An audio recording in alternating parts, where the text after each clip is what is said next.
Vamos lá então, nono ano, começando então o nosso conteúdo sobre a história do Brasil. Dando sequência à aula passada, falaremos neste momento sobre os reinados. Falamos na aula passada sobre o processo de independência do Brasil e hoje falaremos sobre o primeiro reinado, ou seja, o governo que veio logo em seguida ao processo de independência brasileira. Falaremos desse processo de construção de um novo país, de um novo reino. Sobre esse conteúdo, nós sabemos que, com a independência, pode-se dizer que o Brasil se livrou dos portugueses, porém caiu nas garras dos ingleses. O Brasil toma emprestado dinheiro da Inglaterra em várias parcelas, entre os anos de 1825 e 1852. Enquanto a guerra política dentro do país se desenrola, os pragmáticos ingleses preparavam as faturas. Em 1927, por exemplo, condicionaram o reconhecimento da independência do Brasil à renovação dos tratados de livre comércio assinados em 1808 e 1810. A partir dessa relação entre os dois países, todas as decisões políticas para a emancipação do Brasil estariam fortemente influenciadas pelos interesses comerciais dos ingleses.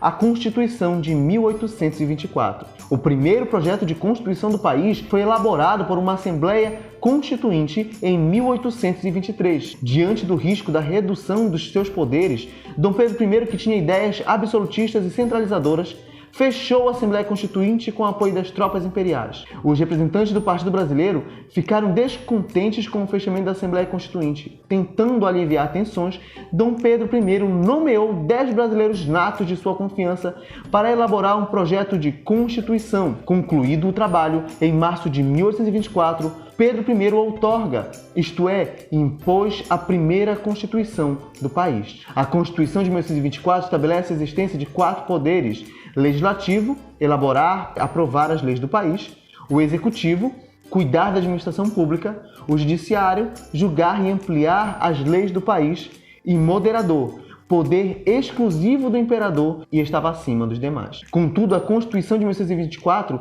excluía a vida política dos homens pobres, todas as mulheres e escravos e indígenas. Foi estabelecido o voto censitário. Só teriam direito ao voto e poderiam ser votados os homens que comprovassem a renda. Confederação do Equador. Durante o governo de Dom Pedro I, houve o fechamento da Assembleia Constituinte, a censura à imprensa, a imposição da Constituição de 1824 e a instituição do poder moderador. Essas atitudes provocaram revoltas. A reação mais intensa se deu em províncias do Nordeste, sobretudo em Pernambuco.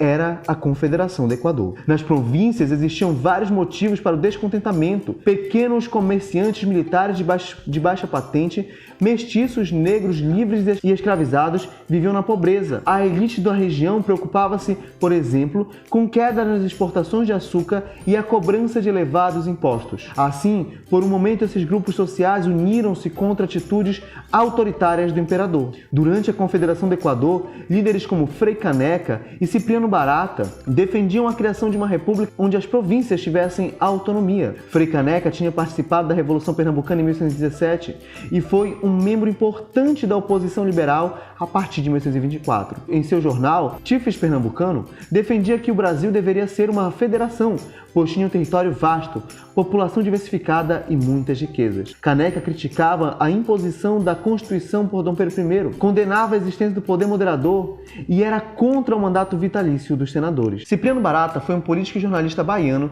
envolvido na Conjuração Baiana de 1698 e na Revolução Pernambucana de 1817. Depois da independência, passou a viver no Recife, onde publicava o jornal Sentinela da Liberdade. Nele atacava políticos como José Bonifácio e o próprio imperador, chamando-os de absolutista.